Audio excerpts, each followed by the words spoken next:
Welcome back to the Turnaround Master. Today we're talking about the 12 essential disciplines, and we're on discipline number 5, quality systems and control. Quality systems is kind of like the framework that holds everything together. It's a very important issue.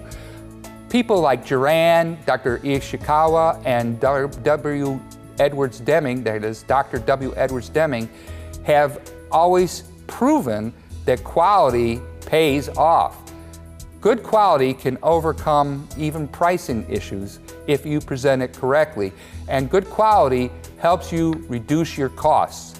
So let's talk about it first in generalities and talk about the essential principles of the quality management system that you need to consider.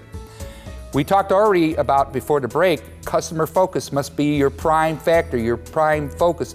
Everything that all your activities should focus together on is that customer satisfaction.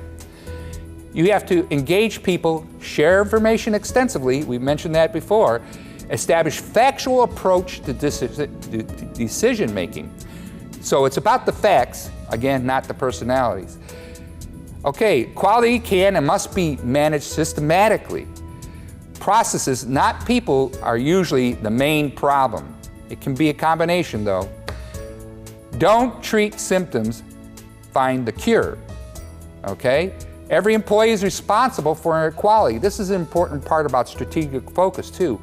Everybody needs to be responsible for quality and focus on the company goals. The whole company, every employee. Quality must be measurable. We've mentioned this many times already. Seek mutually beneficial supplier relationships. How can you work with your supplier to make it a win-win situation so that you can win a project with your client base? How can your supplier help you? And why should they help you in a way that's going to make you more competitive? This can be a major success area. Quality improvements must be continuous. Continuous improvement is one of the mantras of quality. You must engage in continuous improvement. It should be part of your culture. Your culture for the company says we are always going to keep working on the processes, working on our skill sets to continuously improve. Quality is a long-term investment that pays well. I think if you think about Toyota and W. Edwards Deming's participation in that, he brought to them the quality management concepts that he believes in, and they turned that into a major success, whereas they are now the largest car manufacturer in the world. So let's look at some of the basic principles that quality management systems typically encompass. Number 1, I mentioned it before, is customer focus must be the prime factor. Number 2, leadership drives true quality. Number 3, engage people, share information and ideas extensively. Innovation is part of that process. Begin with the process approach. Identify your process, identify the steps, the phases, who's responsible for each step, and then improve the process. Refine by developing the system approach to quality management. That's principle number 5. Number 6, insist on continual improvement. As part of your vision, part of your management and leadership is to insist on continuous improvement. And part of that is how you address troublesome issues. How do you encourage? How do you measure so you're working with facts, etc. But you have to press continuous improvement. Apply factual approach to decision making. We've seen that as part of the elements for employee empowerment as well. It's about the facts, it's about the data. So that means collecting the data, it means paying attention to the details. It means you need to understand what happened when there are issues to be addressed and corrected. Okay, develop mutually beneficial supplier relationships, again, is one of the principles, number 8. Number 9, measure performance, collect data, organize your records, apply objective and statistical analysis, and share the analysis and data.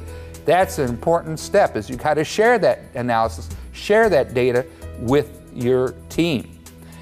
And then another key element, or principle number 10, is to master and take advantage and use the classic quality tools like flow charts, Pareto charts, cause and effect diagrams, idea generation, brainstorming, problem solving, etc. Those are the 10 elements of a quality management system that every business should focus on.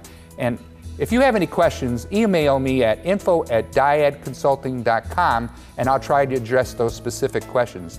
That's info@diadconsulting.com and I'll answer your questions on one of the future shows. Let's look at number 6, effective communications. This is an area that everybody knows they should have effective communications, but often don't spend any real energy or a systematic approach to make sure they really have effective communications. Every company has communications, but how do you know if they're effective? Well, a lot of times you can see it in your performance and your productivity, plus your turnover rate. Companies that don't communicate well tend to have a higher turnover rate. Okay, that means people quit and you have to hire new people. So effective communications requires planning, strategic focus, engaging your employees in conversation and a discussion about communication, training, and coordinated implementation. Now, training must address interpersonal communication styles, effective communication techniques, hindrances to communication, timeliness, filters, and focus. Everybody has their own internal filter, and this often differs by personality types. So it's ingrained in you. It's something that you were somewhat born with, and you learned by even as old as age 3, you're pretty well set in your personality, and communication styles are affected by personality. So formal communication must also be addressed. That is, guidelines for emails, for snail mail, letters, phone, fax etiquette, computer use, etc. You need to address what is expected of your employees and what are the standards, what are the benchmarks for those types of communication. Then meetings. Meetings can be very powerful and useful, or they can be a complete waste and a motivation killer. So having focused, facilitated, controlled, meaningful, and recorded results that are shared, further responsibilities and deliverables assigned. These are very important parts of how to control meetings. Then reports are another real important part. Reports that tells everybody how things are really working. This is kind of like performance reporting on the systems, on the processes. Get the needed information to the right people on time. Well, we'll be back next week to finish up on the next 6 strategic elements that you need to master to create sustained profitability and competitive strength. And I'll add one more. If you master these 12 disciplines, you'll gain a great peace of mind and you'll find time to put more focus on the more important elements in your life than just surviving in your business. Until then, have a great day and even better week. Bye now. This is Dale Durkis with Diad Consulting Incorporated. I am the Turnaround Master.